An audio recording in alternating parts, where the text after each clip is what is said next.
Salut à tous et à toutes et bienvenue dans cet épisode de gravimétrie.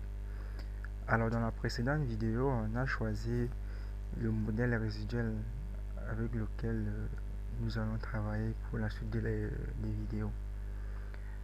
Et pour ce modèle résiduel, on a calculé la magnitude du gradient horizontal associé à ce modèle.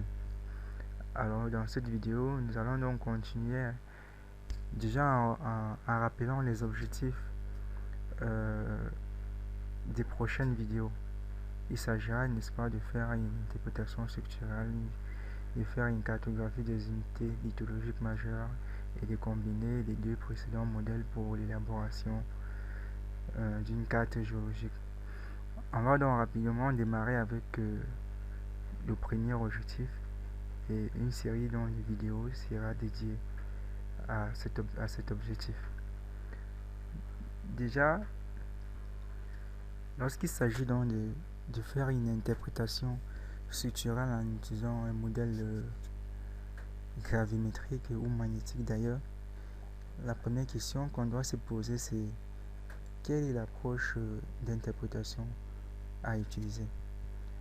Alors dans cet exercice-ci, nous allons utiliser ce qu'on appelle l'approche basée sur l'analyse des maxima prolongés de la magnitude du gradient horizontal, ce qui vous donne déjà, n'est-ce pas, une idée ou du moins une raison valable pour la vidéo précédente où on a calculé la magnitude du gradient horizontal. C'était en préparatif de cette vidéo.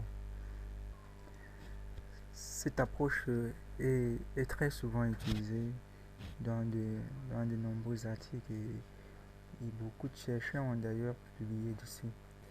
Donc, pour ceux qui veulent vraiment comprendre les fondamentaux associés à cette approche d'interprétation, vous pouvez consulter les travaux de Bleeking, de Simpson ou encore les travaux de Zenk.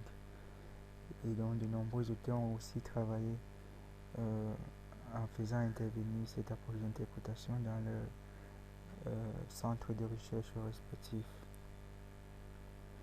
Donc, la procédure ici consiste à réaliser une série de prolongements vers le haut des données gravimétriques. Ensuite, pour chaque niveau, il faut calculer le gradient horizontal ou la magnitude du gradient horizontal et déterminer ses maxima. Si vous vous rappelez bien, il y a une vidéo parmi nos précédentes vidéos où on a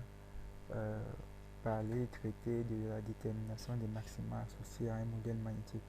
La même procédure peut être appliquée à un modèle gravimétrique, donc nous allons le faire, mais on ne va pas trop insister sur ça. On va beaucoup plus insister sur l'analyse des maxima pour l'élaboration du modèle structurel à rechercher. Donc c'est à peu près ça la procédure. Donc lorsque vous avez donc vos quatre maxima superposés, les structures seront dites verticales lorsque tous les maxima issus des différents niveaux de prolongement se superposent. En revanche, le déplacement de ces maxima avec la hauteur de prolongement indique, n'est-ce pas, le sens de pendage. Donc cette approche est vraiment efficace lorsque vous faites l'interprétation structurelle.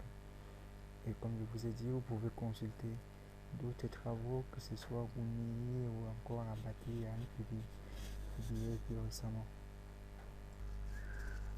Alors pour donc élaborer notre modèle structurel, l'analyse des maxima des cartes prolongées de la magnitude du gradient horizontal doit donc se faire suivant un ensemble d'étapes. La première étape consistera à calculer la grille MGH.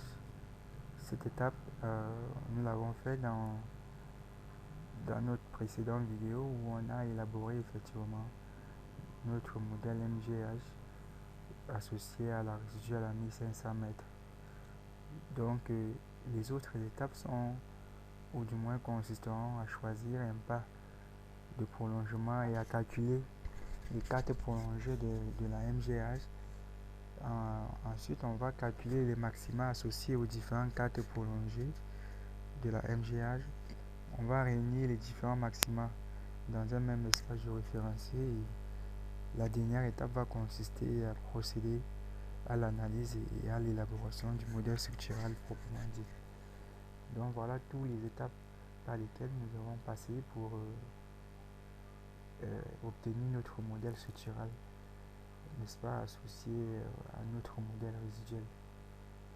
Donc c'est tout pour cette vidéo. On va donc se retrouver dans la prochaine vidéo pour suivre les prochaines étapes après que la première ait déjà été réalisée. Sur ce, je vous dis merci d'avoir suivi la vidéo.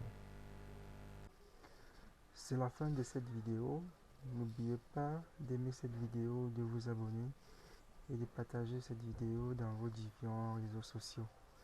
Surtout, n'hésitez pas pour tous vos besoins de logiciels, de tutoriels ou encore de formation dans l'utilisation de logiciels de géosciences.